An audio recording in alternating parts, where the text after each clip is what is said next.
Hello everyone, welcome to Royal Online Tutorials, the online educational channel. Today in our video we are going to discuss the different steps of the decision making process. But before we start, don't forget to subscribe my channel. As we know, decision making is a process of making choices by, for example, identifying a certain decision, collecting data, and by also assessing the different alternative resolutions. So here, using the step-by-step decision-making process, it can help us to make more deliberate, thoughtful decisions by organizing relevant information and defining alternatives. Starting with the first step, which is identifying the decision. Here we realize that we need to make a decision. So we should clearly define the nature of the decision we must make. And this first step is very important.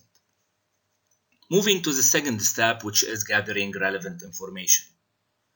So here, collecting information before making the decision is very important. For example, what information is needed, what are the best sources of information, and how to get it. So this step involves both internal and external work. Some information is internal. You will seek it through a process of self-assessment. Other information is external.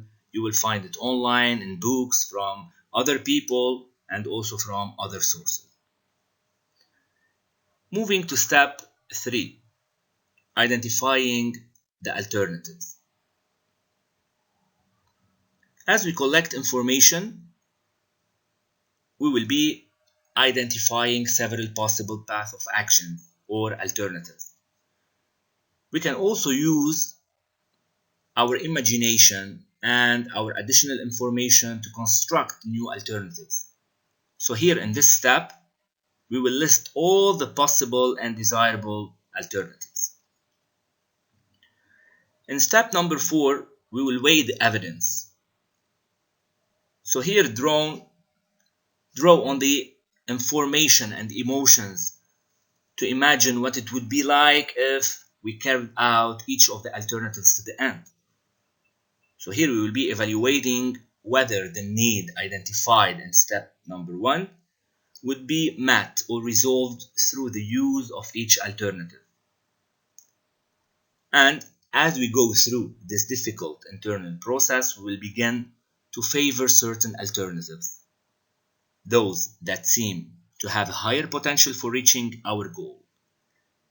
Finally, we will be placing the alternatives in a priority order based upon our own value system.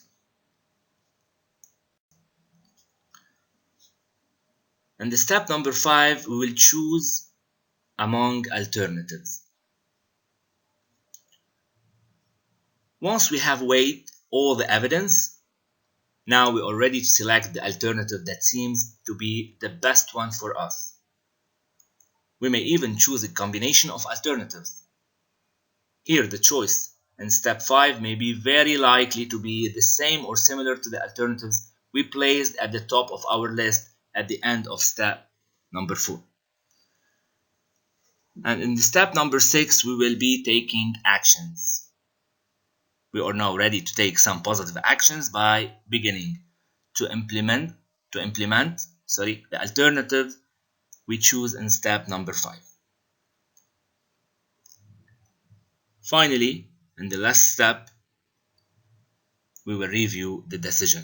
If everything will be successfully implemented, this will be perfect. Because in the final step, we will consider all the results of our decision and we will be evaluating whether or not it has resolved the need we identified in step number 1. So I will repeat, if everything was successfully done, this will be perfect. And if the decision has not met the identified need, here we may want to repeat certain steps of the process in order to make a new decision. For example, we might want to gather more detailed or somewhat different information or explore additional alternatives. Thank you for watching my channel.